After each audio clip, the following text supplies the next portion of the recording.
My name is Orlando Rivera.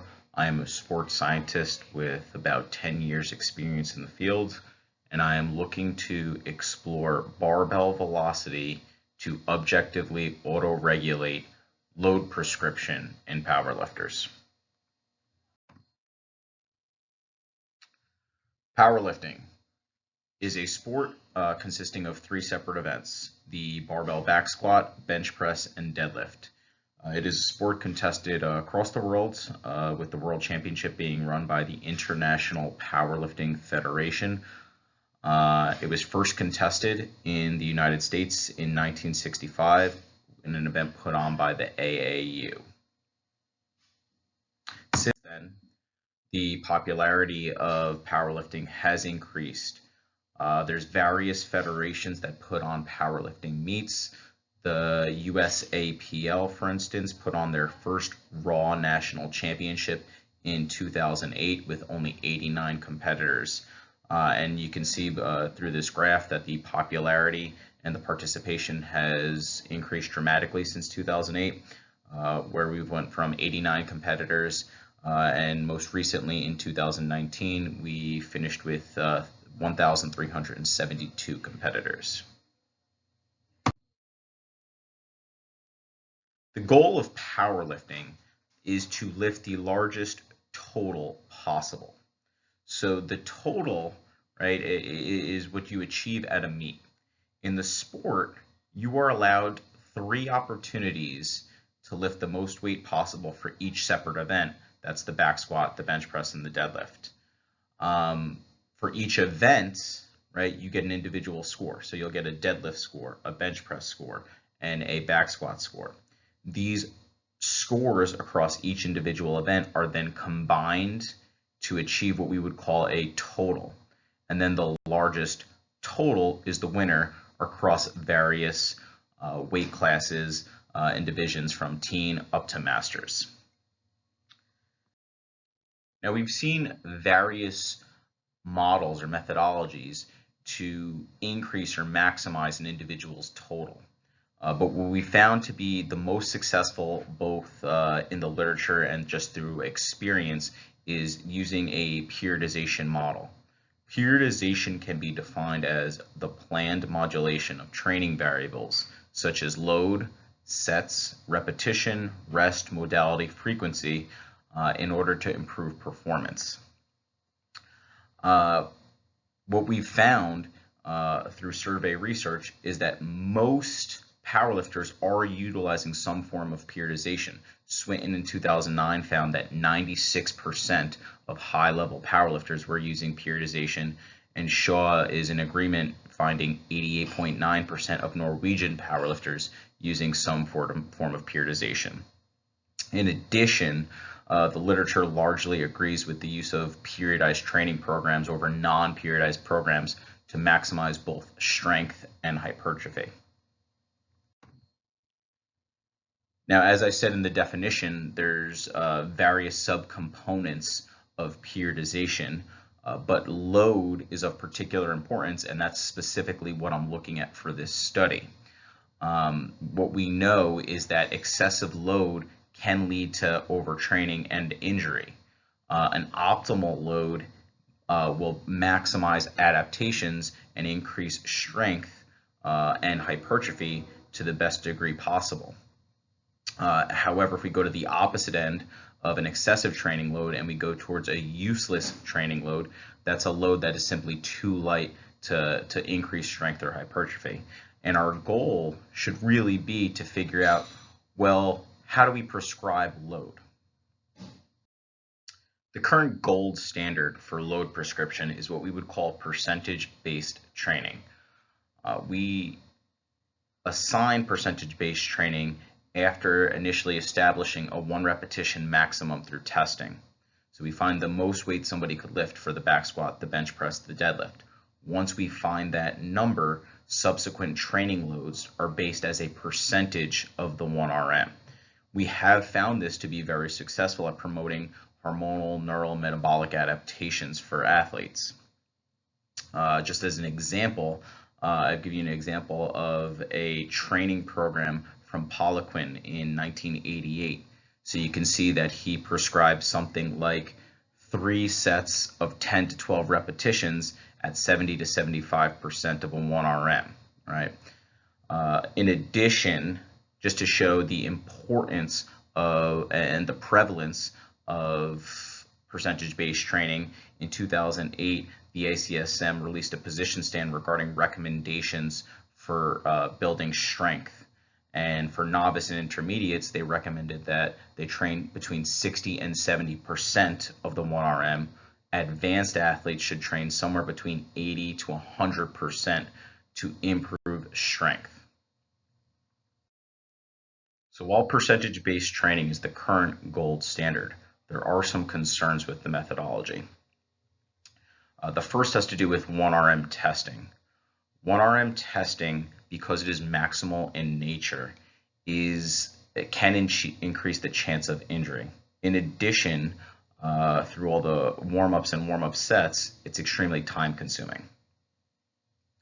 Of particular importance with percentage-based training is the accuracy issues that may present with the methodology.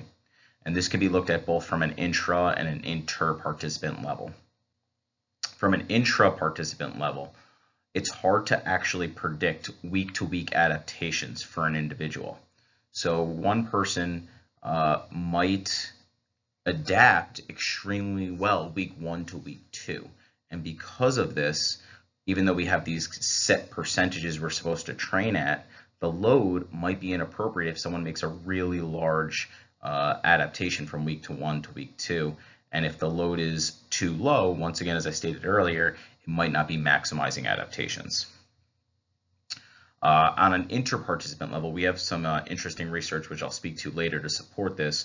But what we know is that percentages aren't equal person to person. So what does that mean? Where we've tested people and had people perform repetitions until failure, and in one population, they are able to perform more repetitions than another population. In addition, the percentages are going to vary based on exercise selection. So once again, the load might not be, even though it's the same relative percentage, it might not be accurate based on these variables, and it might lead to overtraining, undertraining, or injury. As stated, percentage-based training is the current gold standard for prescribing load. However, there are other methodologies out there.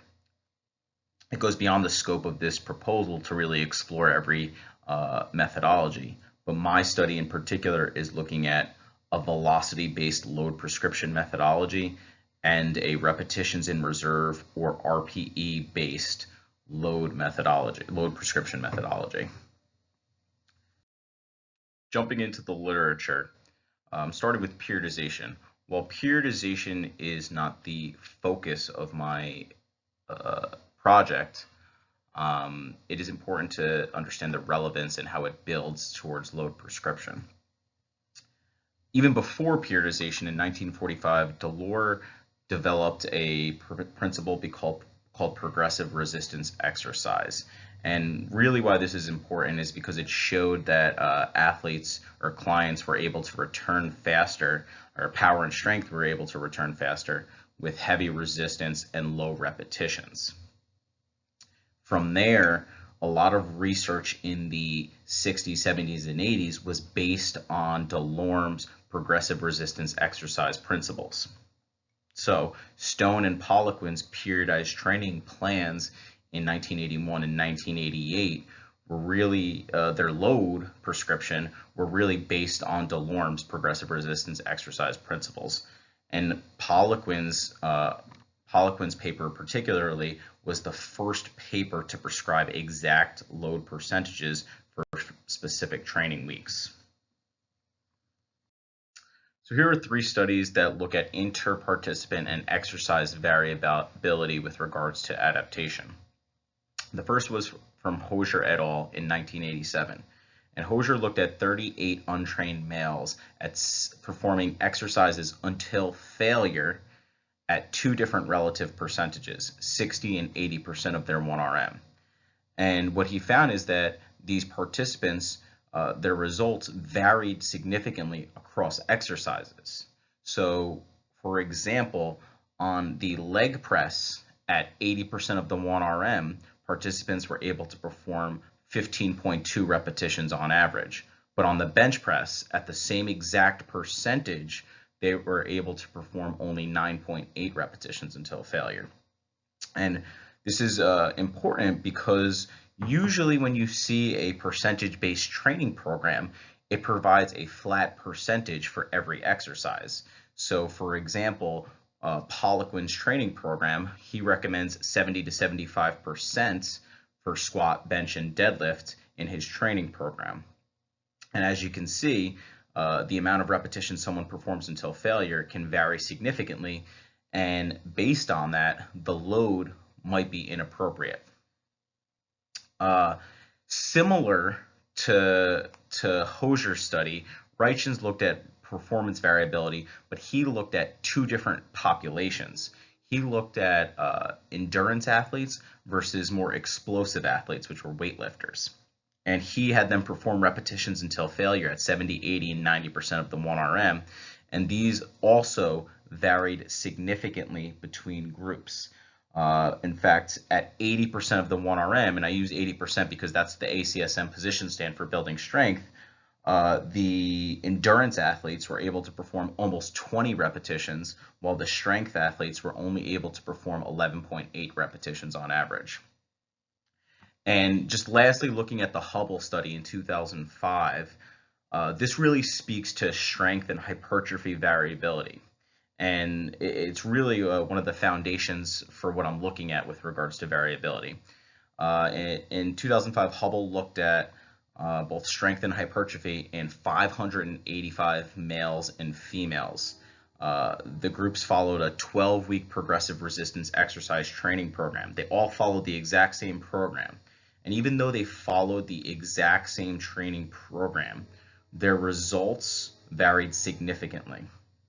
In fact, with regards to muscle size or hypertrophy, the average growth of muscle size on the bicep brachii was 18.9%, but the range was somebody improved as much as 59.3%.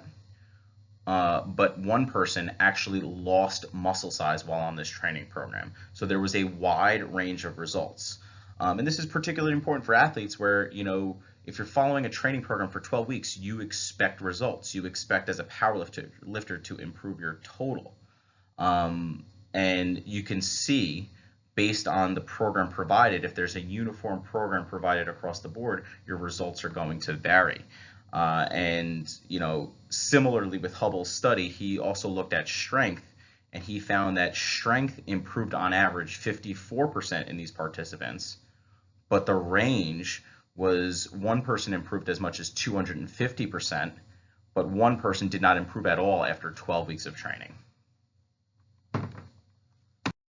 Now, one of the reasons that I think in that Hubble study that participants did not improve similarly across the board is because the load prescription was just simply not correct.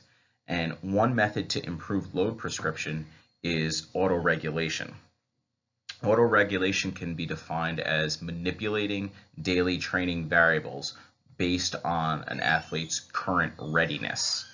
So if somebody brings in a little bit of extra fatigue into a day, if they hadn't eaten the day before, or maybe they're extremely well rested and ready to perform better than expected, we adjust the training load based on their current readiness.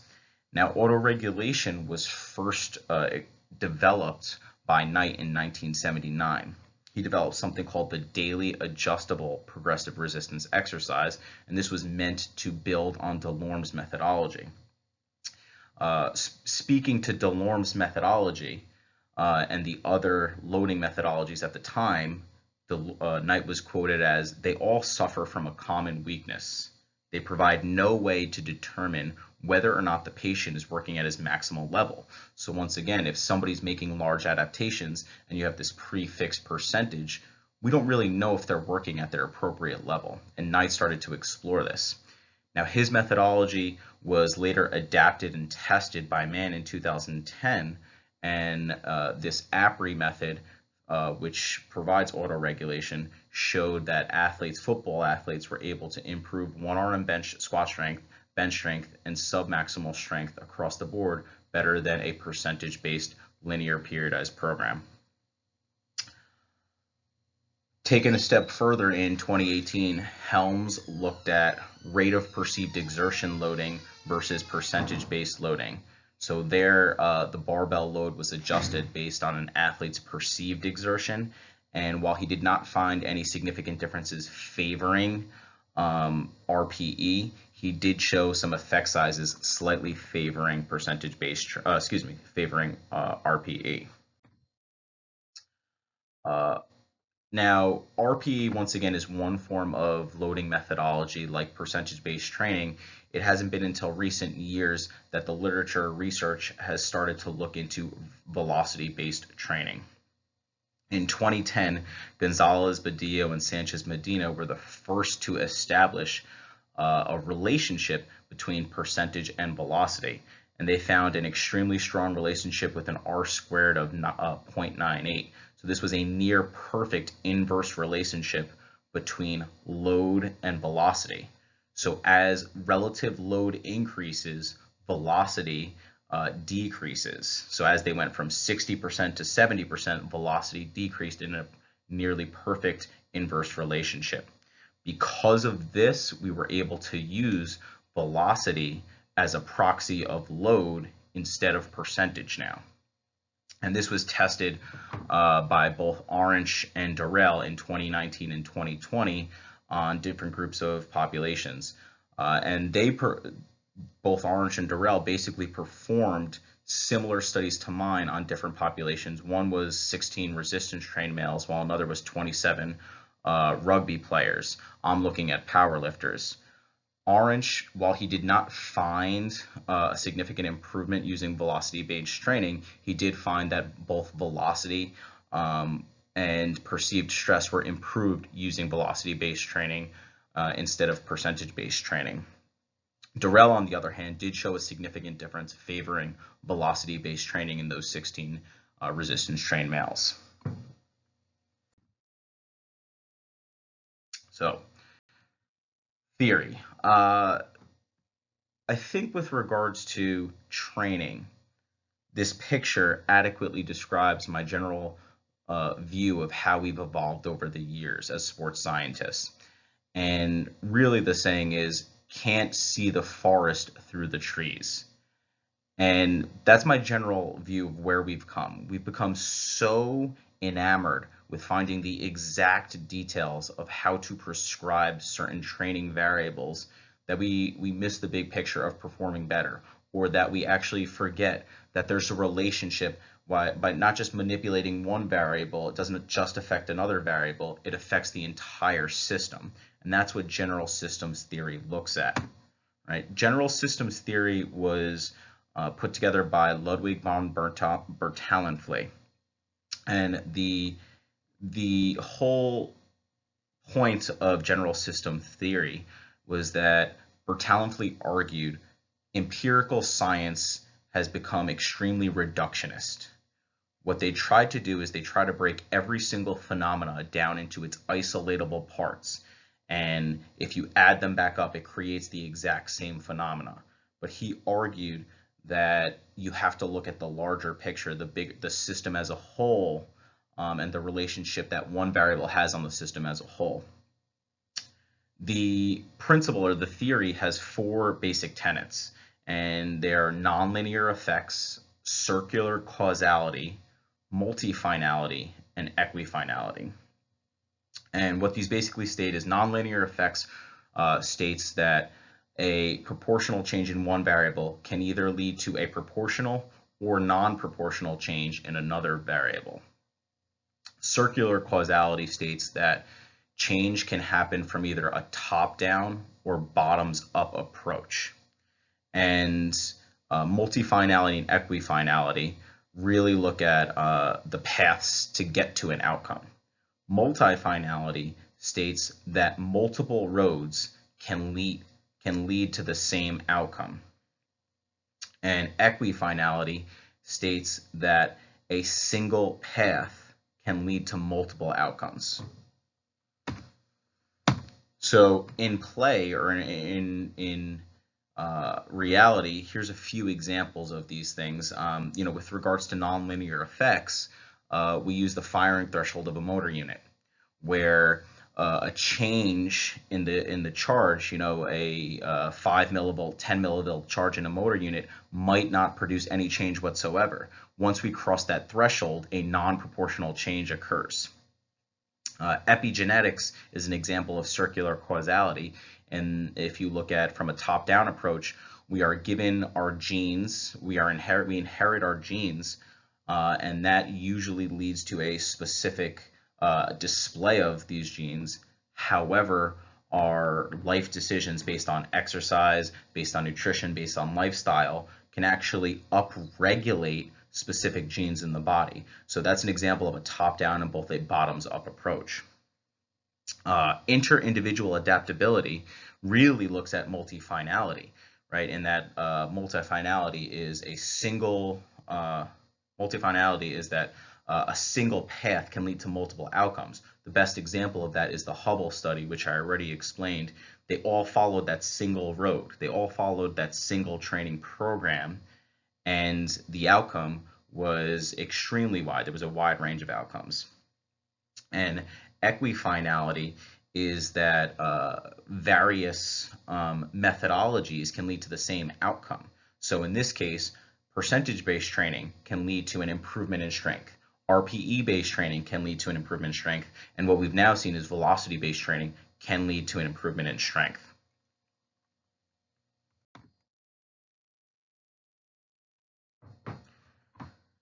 So as an example of the general systems theory, George Engel put forth a conceptual model called the biopsychosocial model of health in 1977. And at the time, the predominant model which explained health within an organism was the biomedical model. And George Engel argued that the biomedical model was an extremely reductionist approach.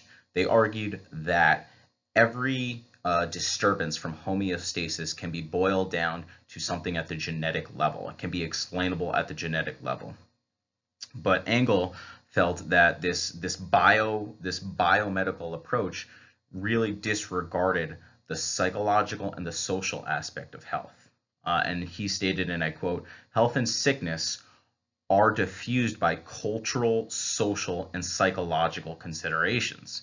And what he used as an example to prove his model was grief, in that grief has very real physiological consequences, physiological outcomes. However, at the biological level, unfortunately, sometimes we cannot explain these consequences based on what we're seeing at the biological level, and the only way to explain them is because of our psychosocial model.